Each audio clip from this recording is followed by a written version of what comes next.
24 orë para se Komisioni Evropian t'i vendosë notën Shqipërisë për atë që u provua në këto 6 muaj, kryeministri Edi Rama është i bindur se qeveria e tij e ka bërë detyrën edhe përballë atyre ekstremizmave që trazojnë Europën. Ne pasi të kryejmë apo ta quajmë kryer detyrën tonë bazuar te çfarë do thotë Komisioni Evropian, dhe pasi vendimi mos jetë më i bazuar tek objektiviteti një procesi cilin e përcakton Komisioni Evropian, të bëjmë ç'është e mundur në ditët dhe javët e mbetura në vendet anëtare dhe sidomos në dy prej tyre ku zgjedhjet në Europë kanë dhënë tronditë të forta për të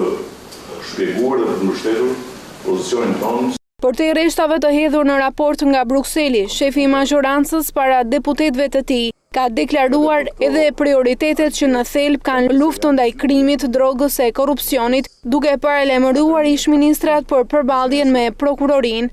Në pritje që prokuroria më në fund të japë rezultate të hetimeve që disa herë ka përsëritur se po bën, të tjerë ish-ministrat do të përfshihen në rrugën e kërkesës për hetim nga ana e prokurorisë në javët në vijim, dhe të tjerë ish zyrtarë të lartë po ashtu do t'i ndjekin në po atë rrugë. Ne nuk do të rreshtim